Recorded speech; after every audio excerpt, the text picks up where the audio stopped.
All year round, Frontier Home Products and Design has what you need to make your home comfortable and beautiful. Relax on a new timber tech deck designed by Frontier's experts. A new fireplace from Frontier Home Products Fireplace Gallery adds warmth and serenity to any home. Beauty and versatility at Frontier Home Products and Design Center, 4213 Peachtree, East 5th, next to the Bayfront Highway. Frontier Home Products and Design Center. Discover a new frontier. PA contractor number PA039007. Get paid to drive. Start a new career behind the wheel at the EMTA. If you are looking for a high-paying and rewarding career with full benefits and paid training, stop by or apply online today with the EMTA. Plus, EMTA riders can now enjoy free Wi-Fi on new, clean, and environmentally friendly buses to travel all over Erie County. Visit ridethee.com for more information. Get on board EMTA. Get on board EMTA. Get on board. Welcome to TalkErie.com's Joel Natale Show, Erie, Pennsylvania's daily podcast. Every day, we tackle the biggest issues that the Erie PA region faces. Stay informed and involved as we advance the narrative of Erie. Now, here's Joel Natale. We are excited to have with us here Matt Bresee. We have known you for years and years and years, and now you are doing business coaching with Action Coach. Welcome, Matt. Good to see you. Thanks, Joel. Appreciate you guys having me. You got it here. Let's start with your origin story, how you came up, because, again, you're from the area here and an Erie kid, aren't you? I am proud to say, born and raised. Grew up in Lawrence Park. Have now lived in Harbor Creek for close to 30 years. So East Sider. Your folks, did they do the GE thing? Or So it's funny. I lived in Lawrence Park, grew up in Lawrence Park. Neither of my parents ever worked for GE. Okay. So, but I remember well the day, obviously not the heyday, but even in the, mid 80s to late 80s, when GE was still employing several thousand people. The 3 o'clock whistle would go off. You didn't dare go down Main Street or Water Street or anywhere near the place. Right. Remember those days fondly. Obviously, a lot of friends I went to school with, parents lived there, and remember those days of GE. Fantastic. The again, talk about your journey. Where did you go to college, and what was when you set off? 'Cause I don't think anybody sets off to be a business coach. Maybe they set off to be a consultant at some point, but talk about your journey, Sure, I appreciate that. Went to Penn State Barron. Was fortunate that Penn State was a great fit for me. And at the same time, started working for the Erie Seawolves. So actually right out of high school, literally the week I graduated, I became the clubhouse manager for the Erie Seawolves at age 17, which, by the way, that's a glorified name for the guy that does the laundry and sweeps the floors of the locker room. So again, at 17, that title sounded pretty good. When they said, "Hey, do you want to do this?" I said, "Sure, what the heck." So the irony was at 17, back in 1996, they were a short season single A team. Right. So there were guys on the team that I was the same age as. In short season, you got 18-year-old kids, 19-year-old kids.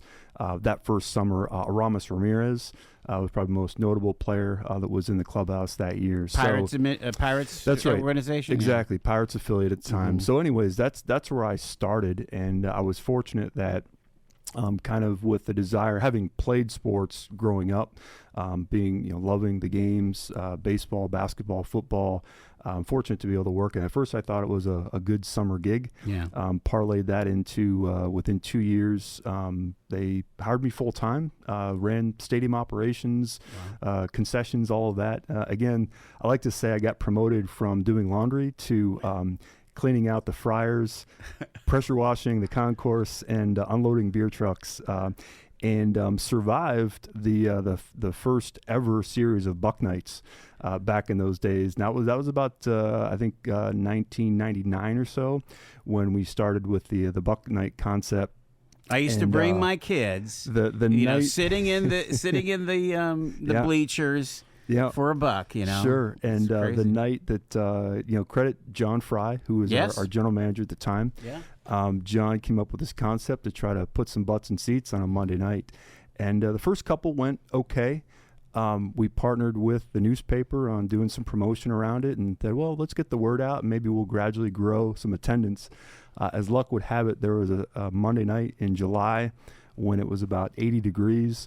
And oh boy, we learned the hard way. It may have been the hardest 24 hours I ever worked in my life when we realized the line was around the block, and we put about a little over 6,000 people in the ballpark that night. When Buck Night turned the corner, we like to say. But anyways, fast forward 9 years with the Erie Seawolves, working in the front office there. Just really enjoyed.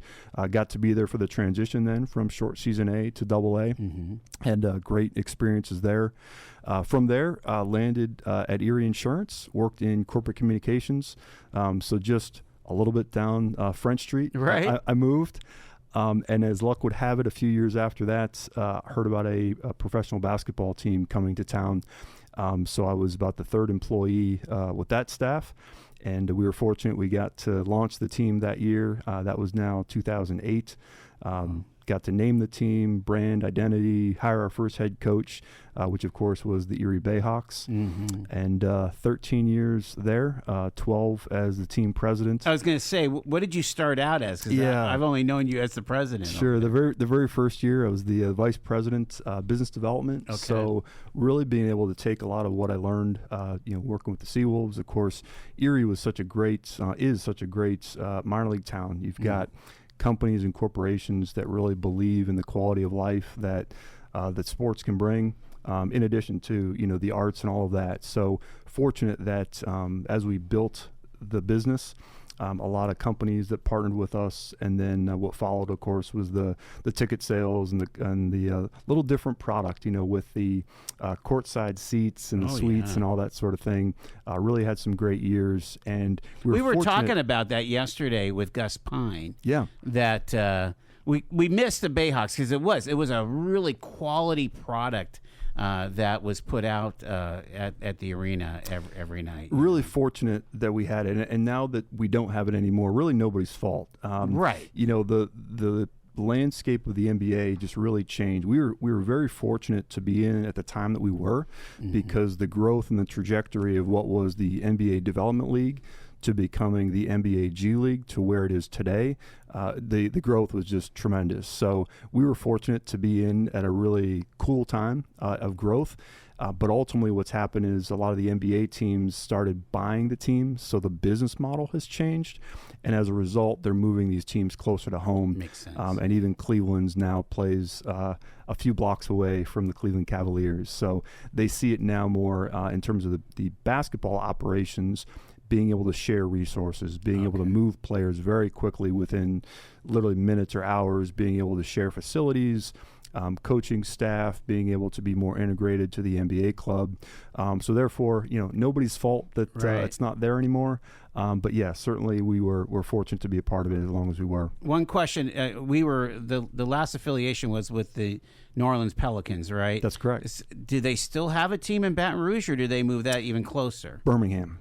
It's in Birmingham. They are in Birmingham, so it's about 5 hours, so it's not exactly super close. But didn't certainly, it go to Baton Rouge at one point? Or? There was talk about it when they first kind of put out the RFPs in their region, sort of in the South. They actually were almost all the way to Baton Rouge, and it kind of got down to a county council vote that they decided not to fund the renovation of an arena, whereas Birmingham was all in. So there's a beautiful arena, Legacy Arena in Birmingham, that was newly renovated. So actually coming out of COVID, they were able to move quicker because construction sped up when live events were halted in 2020. So ultimately, spring of 2021, we got the word that unfortunately we had to close up shop and just ran out of options for NBA partners at that point. I mean, that's very instructive, though, when you think about, again, as a coach, even with municipalities or with governments having to be agile if they want a preferred future, if they want something like, hey, we want a minor league or we want a G League team, we've got to bust a move. I think the Seawolves were able to convince Erie Events to, hey, we've got to upgrade the field, right? In the state did that big investment, or else maybe we would have lost the Wolves. I mean, the MLB, the Major League Baseball, was challenging us at the Erie level. That's right, and those economics have changed. The Seawolves, AA baseball, all of minor league baseball, a little more challenged now, just in terms of the economics, because what's happened too is the requirements that you're referring to, right? The requirements that they have for the players, whether it be the clubhouse, whether it be the facilities, things that they offer them, their housing, all of that, their travel, and they've changed the schedule in as a result.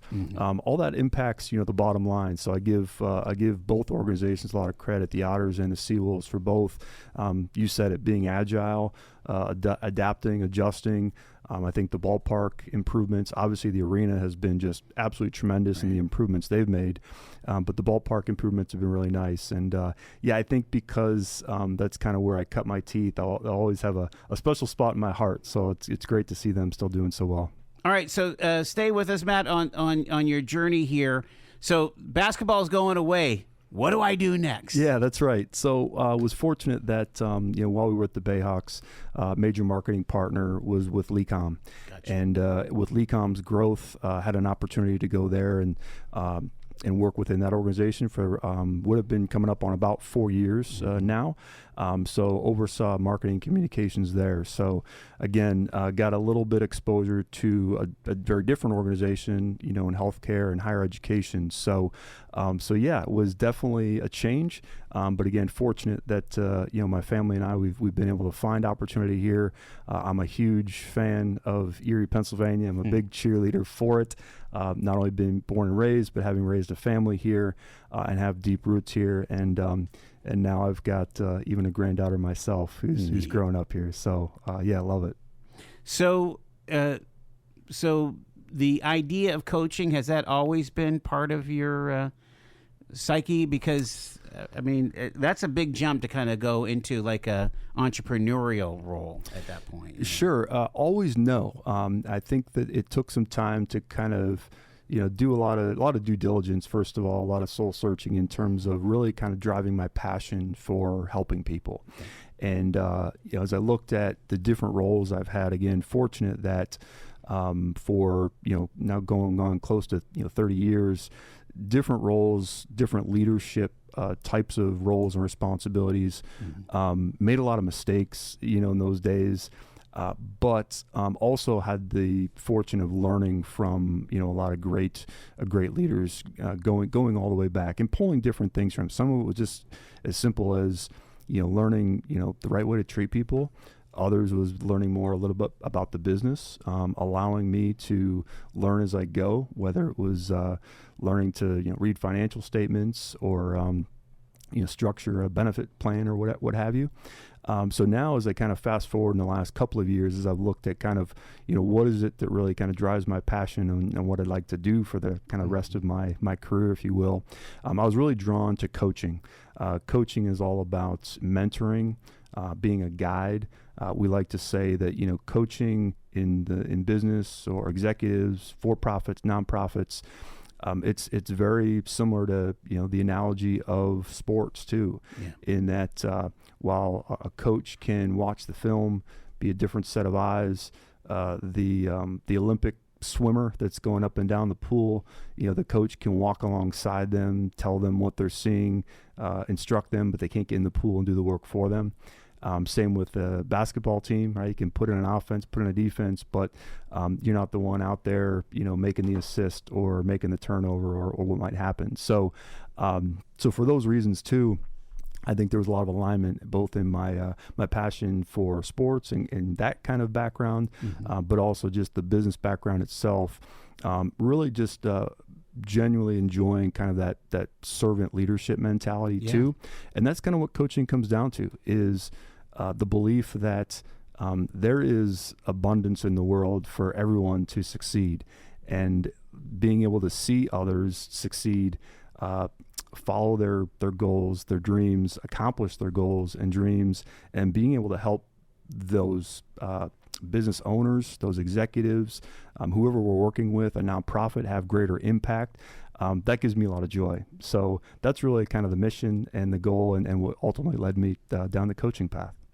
Matt Bresee is with us here. He's a business coach with Action Coaching. We're kind of hearing his story. We're going to get some pro tips here in a bit. And I am going to turn the phone lines on if you're okay with that, in case somebody wants some ideas here. But so obviously with your background in sports, there is that synergy there. And I love how you said that, you know, there you have an abundance mindset.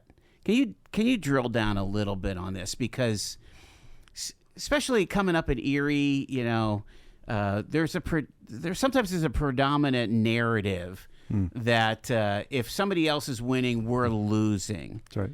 And that's not really the case, is it? It shouldn't be, right? It shouldn't be. So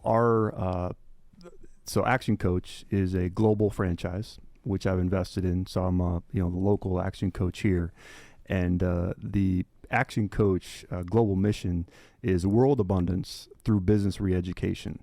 So we really live that, and world abundance means just that there's an adequate amount of success to go around for anyone in any field, in any industry, you name it. So that's kind of that mindset as coaches that we take on and encourage others to do the same. So actually, when we start working with anybody, we start with mindset, because oftentimes anyone we work with, anyone listening, we are all capable usually of more than what we think we're capable of. And as a coach, you really want to try to bring out the very best in people. And by doing that, you have to start with their own mindset to believe that they can achieve things greater. They can set lofty goals, and then make the plans on how we take action to accomplish those. But it has to start with that belief that there can be growth. So obviously a growth mindset. But in terms of, back to the sort of abundance piece, is that really just that thought that I want to see, someone like you succeed just as much as I personally want to succeed. Mm-hmm. And just because you have success doesn't mean that I can't. Right. So that's kind of that. It is sometimes. I don't know if it's you mentioned Erie. I don't know. I don't like to not think it's regional, but it is maybe by human nature sometimes. Mm-hmm. Depending on how you were taught or your upbringing, that can be something. So typically, whenever we start or even begin to have conversations about potential coaching relationship, we definitely spend some time getting a sense of where the person is, where the organization is, how they really believe they can grow. And it's really fun when somebody really embraces that, to say, yes, I want to grow, and I want to grow. I want my people to grow. I want my team to grow. We want to just, achieve whatever level of success is out there. And what's fun is, I think that as a coach, we can sometimes help them see maybe even a greater level of success that they may even thought was possible. Have you ever had to kind of encourage that desire? And again, please, with all due respect, but sometimes I encounter situations in our community where they feel like have enough. Okay, let's say they inherited a family business, and it's bringing in enough bucks so that I can take a couple of vacations and go fishing on my bass boat, and I'm set. My inventory's set. I like my customers, and I'm good. And there's really no desire to grow. Sure. I guess that may not be a good possibility for a client for you, maybe. That's right, and exactly that. It's business coaching may not be for everybody.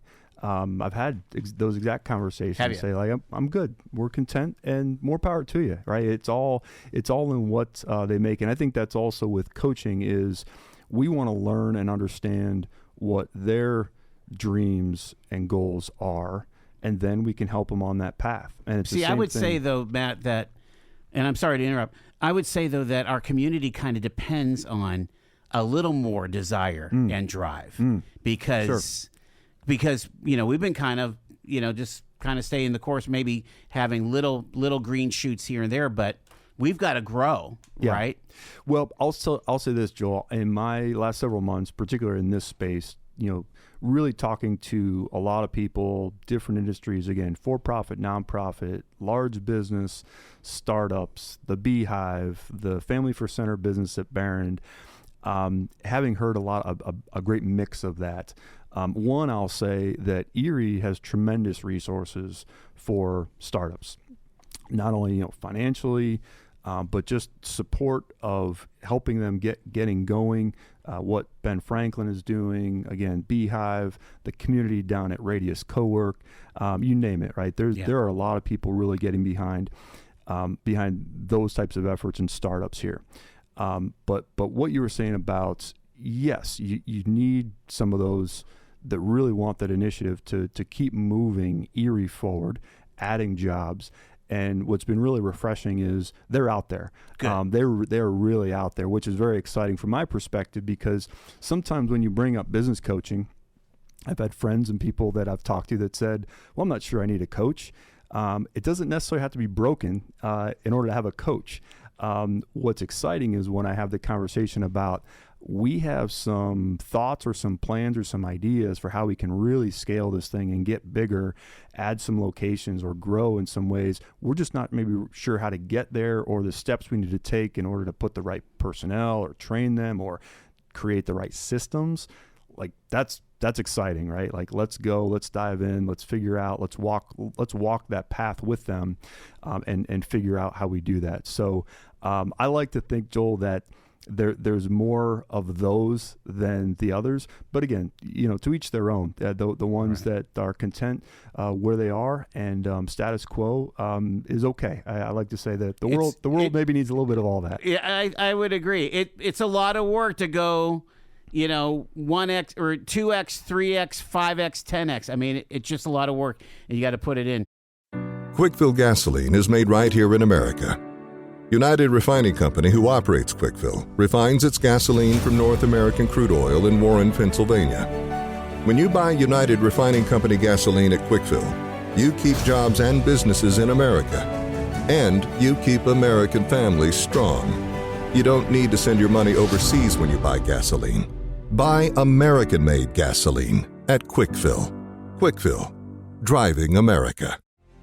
You have been called to do good, to feed the hungry, to love with action, to be a light in the darkness, to love your neighbor, to teach wisdom, to walk humbly, to love mercy, to care for the least of these. Will you accept the call? This is our city. Our mission. Visit eriecitymission.org/volunteer to accept the call today. I want to kind of get into some of the key ideas and the key ways of thought on how you approach this, because I think it would be really helpful for people to understand, hey, maybe you're reading their mail, Matt. It's like, I need this. So when you entered into this particular system, what drew you to Action Coaching? So a lot of due diligence over the last probably 2 years or so.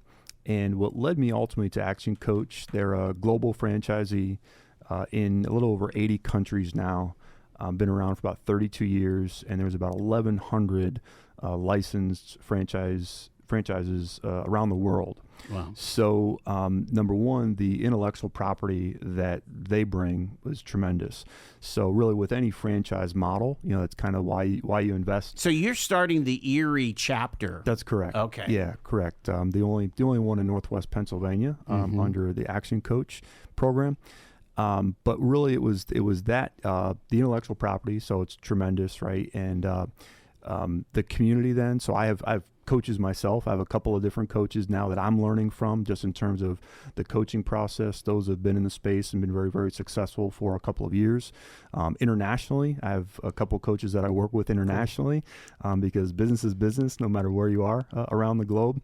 But also drew me to it is the approach that Action Coach takes. And that's, as I mentioned before, like whenever we start to work with either business owner or executive, there's the mindset, but there's also that personal development piece. So that was really important because, believe it or not, there's other models out there that don't quite follow that same path. I mean, there's a lot of other very good coaches, very good consultants in the world for sure. But I just really was drawn to the action coach approach. And it's really meeting people, where they are. We talk about, obviously there's different size companies, different situations, different scenarios. Some that have the ability to scale and grow. Some that just need to kind of fix some challenges they have, and in some cases it's the owner is working 50, 60 hours themselves in the business, and they want to try to figure out how they can just get themselves relieved of that and not miss family events and not miss sporting events and things like that at home, and making sure that they still get the joy out of their business that they intended to get when they started it, because that's really what it comes down to. Most people that go into business for themselves are excited or want to do it for all the good reasons of business ownership, right? Ultimately having more flexibility, maybe some freedom, working for yourself, all the hours you put in coming back in direct correlation to your compensation. But the reality is that doesn't always happen. You get business owners that are just driving themselves into the ground sometimes, or have all sorts of challenges. Time, team, and money are often the ones you see most often. So we try to meet them where they are, but ultimately it's about creating a better lifestyle for them. And again, that means different things to different people.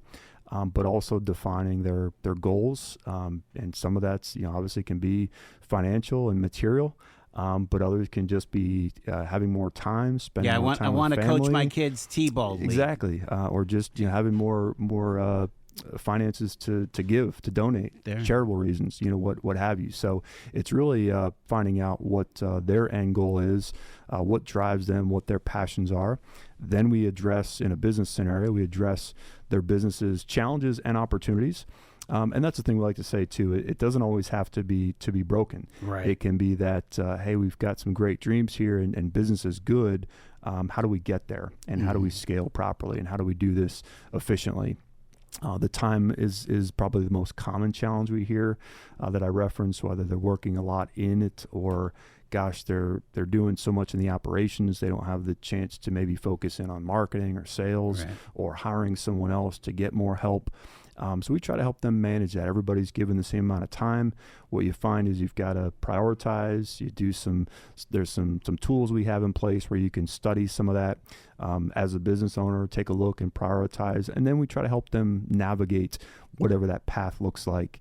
And that can be done in kind of a one-on-one type coaching format, or it can be done. We even have some 12-week programs that we can help guide people through if that's again lower investment, easier to kind of get your head around in terms of I can do something for 12 weeks and after a few months try to incorporate some of this myself. So kind of really meeting people where they are, assessing their needs, and make recommendations based on that. Can you put some headphones on? I think we might get a caller in here. Hi, you're live with Matt here on Talk Erie. Oh, go ahead. Being involved in scouting for 40 years, I understand leadership and see the worth of leadership and how it can be taught. How does your program differ than the Manufacturers Association of Erie courses, or what Leadership Erie is putting on? And have you ever heard of the Boy Scouts Wood Badge program? All right, I'll turn off. Thank you. Appreciate it, buddy. Go ahead. Are you acquainted with any of that? Or I'm somewhat familiar with the Manufacturers Association, yes. I'm not familiar with the Boy Scouts program that he referenced. What I would say this, without having great familiarity with those two programs, I can speak to what our approach is. And when it comes to leadership, we do have, I mentioned a 12-week course. We have a 12-week leadership course, and I'm going to presume it probably is a lot of the same basics. The one difference that we also can provide too is with a little bit of the coaching aspect. There's always that. So in the 12-week program, even we spend a little time each week talking to people about their individual situation. What's your company like? Again, from a leadership perspective, are you leading a team of 1, 2, 3? Are you leading a team of 20, 50, 20, 30? Yeah. And then the different dynamics that come about that. I would say the other thing with coaching, that it's sometimes unique to people, that if they don't, they ask us, how does this work? It's typically over a long period of time. Anytime we don't have contracts we sign, we have agreements, but we also always encourage people to say, again, depending on their scenario, 6 months, 12 months, because coming back to the mindset piece, it's you want to, as a coach, we can help coach them, but it really comes to creating new habits, and particularly in the leadership space, if someone is really wanting to grow. If you think about, if a lot of us have attended a one-day workshop or Sure. a function. Yeah, you get that mountain high, right? That's right. That's right. And I've been guilty of it myself. Yeah. I've certainly over the years have attended various, the conference you go to for a couple of days, the seminar you attend, and yes, you come away excited. You have some tools. You've covered some stuff. What happens more often than not is weeks go by, months go by, and it's very easy to sink back to the old habits. With the coaching approach that we take most often is small chunks consistently over time, whether that's weekly, bi-weekly, monthly, so that in the course of a year, 2 years, whatever the time frame might be, there's the accountability factor from a coaching perspective. If Joel, if you and I are going through and you say, guys, I really want to improve my leadership, and we can kind of look and say, okay, what does that look like? Let's define that. What does success look like? What are the challenges you're having? What are the opportunities you have? Yeah. Now, as your coach, I'm also your accountability partner. So over the course of several months, we're going to be looking at how are you incorporating those new leadership skills? Is it the way that you're communicating with your team? Is it the way you're measuring their accountability? Is it the way that, any number of those factors, I guess, right, in terms of that leadership space in, you said you wanted to do this. Here's how we can get there. Now, what are the new habits you're going to need to do? What are the new things you're going to need to learn as a result of that? So I think where the difference is in coaching is that it's really that accountability piece of, over the course of time, are you actually incorporating new habits that are going to stick so that 2, 3, 5 years down the road, you feel like you've grown and developed. Mm-hmm. And we also will have, from time to time, we also have some seminars and workshops. Sure. So there's a lot of value in those. I'm not taking anything away from that. But to answer the question a little bit, I think that I know at least what we offer is that consistent coaching for whatever aspect that it is. Sometimes it's managing team. It's, again, the accountability piece, creating some key performance indicators on how people will be measured, or just having a plan. It comes down to that. Believe it or not, that's and again, I've been guilty of it in the past, where you don't always have a clear plan. So if you don't really know exactly where you're headed, kind of how will you ever get there? Again, the accountability piece comes in from the coaching perspective is, let's create the plan. Let's get granular with that too, whether that's daily activities, weekly activities, and then are we growing towards what the goals, dreams, hopes are, and that kind of goes across board, whether that's a leadership program, management, or otherwise. Have you found that? And I wrote down accountable before you even started talking about that senior leaders often don't have. They're not accountable to anybody. They're the CEO. They're the leader of the nonprofit. If they can do a nice dog and pony show at the board meeting and there's still money in the fund balance, they're good. Meanwhile, they may not be following plans, or may not have the systems in place, and so then you start getting symptoms of corporate culture starts degrading and things like that. Again, I'm not trying to be negative, but those are some of the situations that you got to be careful about. Well, I think they're real challenges, just because everybody tends to have a lot on their plate, right? If they're doing things or they feel like they're working efficiently, as a from the financial perspective, everyone's very lean, right? You hear that more often than not these days. doing things very lean, and that means wearing more hats. And if you're doing that too much from the leader's perspective, it's likely trickling into your team. And then if that happens too long, too often, it tends to lead to burnout. And then that comes back to kind of the cultural challenges that you talked about. And look, it's easier said than done. But yes, we also hear that from business owners. I had a conversation not long ago with a business. They're doing fairly well. They do about $1 million in revenue each year. But he flat out said to me, I'm running crazy, and I'm used to when he played high school and college sports, he's used to having a coach, and he recognized how that helped him. So he kind of said, I know that we're capable of doing more. I know we can grow, but boy, I'm burning myself out. Yeah. So that's where the conversation might start, and then we dive in from there. What types of organizations you think would really benefit? You mentioned small and medium-sized businesses and nonprofits and so on. I mean, I've heard of coaches that stay focused on a particular industry. Maybe they talk to all plumbers or HVAC or insurance. You've seen that kind of thing out there. You're more broad-based, I would imagine. In my case, I am, yes. And some of the companies I've talked to, they have like peer groups, right? Okay. So that's certainly and again, depending on the situation, that can be a great complement, to what we're doing. Or they might say, hey, we're good, but maybe down the road a challenge will come up or some other scenario will come, and when the timing's right. But yeah, I think in terms of the model of Action Coach, we have what's called our 6 steps to building a better business. Okay. And you can find it online, actioncoach.com, actioncoacherie.com is my webpage. But essentially what it is you mentioned the small to medium-sized business.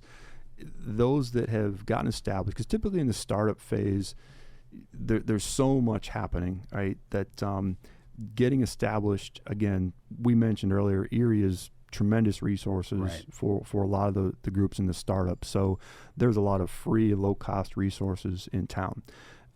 So tap into those by all means. When a company gets a little bit more established, maybe they've got a few employees, I've got 2 or 3 years experience, their revenues are 400, 500,000, maybe starting to grow and like that. That tends to be somebody that if they can come to us at the right time and just want to say, hey, I want to map this out the right way, I want to make sure that we're on the right path for growth, those seem to be ideal. But certainly I've got somebody I talked to last week that been in business for 27 years. Business is going very well, but they've also plateaued just a little bit. Yeah. They still want to grow, and then the owner wants to start to look at succession plans and what kind of the future for him is going to be, whether he wants to ultimately become an absentee owner or essentially get to the point where he wants to sell the business or what have you. So those are just a couple quick examples where it really can cast a pretty wide net, try to meet them where they are, and then based on a couple of initial conversations, we try to dig deep and see, is there a way that I can help or recommend someone else that maybe potentially can help them better. You mentioned succession plans, and I'm interested in seeing if you've noticed any differences between generations and the openness to coaching and so on, the being available for learning. I hope to be a lifelong learner. I have been, but I'm at the tail end. But you're a Gen Xer. Have you noticed differences between your peer group and millennials and maybe even Gen Zers, those types of leaders? I think you're right, Joel. There is to some extent. At the same time, I'm always hesitant to cast too wide of a net there. Right, and paint with one brush, yeah, right? I think it comes down to the individual personality, again, their upbringing, maybe how they were raised. When you talk about sometimes in the family businesses, it tends to be a lot on how how the current owner, father, mother, grandparent, or whoever maybe started the company, how do they view that? And again, and I say that because I've had conversations on both sides of it, where they're very open and would like to encourage the next generation, maybe to take on some coaching or to, to know that, hey, we have to kind of create some systems here so I feel better stepping away, because a lot of what we've been done maybe has been just me doing it. I'm in every day. It's in my head, brain. Right? Yeah, exactly. I've literally had that conversation that okay, we should probably start to get some of that on paper, right? To create some systems here. That's awesome. And again, it's the other way too. It's also had that next generation where some feel like, hey, I've inherited this great company from mom or dad or whatever. I don't want to be the one to take it in a bad direction. So they may say, hey, like, how can we make sure that we keep doing some of the things that have been done, but also recognizing that, times change and there's constant evolution, adaptations, all of that. So yeah, it can be a little bit of both. When you're creating systems, are there some pointers that you generally give? I mean, is there a template out there, or is it all individual cases? Well, it does vary by industry, right? If you imagine a service industry versus, somebody who's taking inventory versus just a simple system of frontline person who's answering the phone and the customer flow that they take them through. It really kind of depends on the industry. But I guess the easiest pointer would be that with systems, take advantage of technology nowadays, right? Every phone that has the video and photo capabilities, believe it or not, some stuff like that, in just systematizing so that you're bringing the next person on to train. You've had to shoot that once. If it could be a case of just put your owner in front of a camera with, mic or not, have them talk about a training piece or whatever, so that now with each new hire, they're not coming in having to just have the same conversation. They're saying, this is how we do it, and then document some of that, in the process. But I think utilizing current technology to create, it doesn't always have to be overly complicated. Have you been recommending AI a lot? Well, sure. It's using it to the advantage of how it can work for you. We like to say that, AI may not, replace someone, but it might replace, somebody who knows how to use it better. And particularly, some of the easiest applications are with, social media, right. Where you talk to people about, their marketing, and they get concerned about what kind of content should I be creating? What do I say if I want to be visible to my customers? And there's very easy tools, through AI and ChatGPT that can actually plan content for you, can write content for you. So just some simple things like that. If you don't lose your authenticity in that, make it your own. But can you work more efficiently in some ways? Yes. And again, it comes down to probably the individual industry or business to know the exact application on how it can best benefit them. We're wrapping things up with Matt Bresee. How do people get a hold of you? And what's kind of an initial first step that people would want to make a chat with you? Well, actioncoacherie.com is the website, and really a discovery call is a great way to start. And usually that's a quick call. I like to just let's get coffee, let's get to know each other, let's learn a little bit more about one another. So we invest a lot of time up front in just really the rapport, because a coaching relationship really needs to be a lot of trust. But like I said, we also want to know that they're bought in, because we're not doing the work for you. We're coaching you, we're guiding you, we're giving you systems, tools, different set of eyes, different perspective, all those things that a coach would bring. But ultimately, it's a great partnership. So it's fun when we find the right fit, and we have great relationships that way. So that's a great place to start. We invest a lot of time in a couple of conversations before we ever get into any recommendations or figuring out what programs or type of education that we offer that might be a good fit. So are you out in because you've done a couple of public events? You have anything coming up that people might sign up for, or they might be showing up at your Rotary or whatever? Yeah, I do. So if you check me out on social media, both Facebook, Instagram, and LinkedIn. So Matt Bresee on LinkedIn, or Action Coach Erie on Facebook or Instagram. We have our first quarterly planning workshop coming up in June. So June 17th, we'll be up at Knowledge Park on the campus of Penn State Behrend. Nice. And it's a one-day workshop that's planning for the third quarter. So if you've been thinking about what you're going to do for the third quarter, have never done quarterly planning, right. It's a great opportunity to come for the day. You'll be surrounded by other like-minded individuals, other business owners. We've got a special guest speaker, Chris Norris. Chris is a local digital content videographer extraordinaire. He'll be speaking to the group that day. But we're also going to invest a lot of time that day, both in some other business education that they'll get, but also really how to create a quarterly plan. And the basics of that are don't overwhelm yourself, but really think about and prioritize what does success look like in the next quarter. So Action Coach Erie, like I said, Facebook, Instagram, or Matt Bresee on LinkedIn. And to get all the details for that, our first growth club that we like to call it, because it's essentially that. It's growth towards the next quarter, because quarterly growth will lead to annual growth, will lead to growing beyond. Thank you, Matt. I appreciate you taking the time. Thank you, Joel. You've been listening to The Joel Natale Show, Erie, Pennsylvania's daily podcast from TalkErie.com. Subscribe to our show on your favorite podcatcher and get involved by emailing joel@TalkErie.com.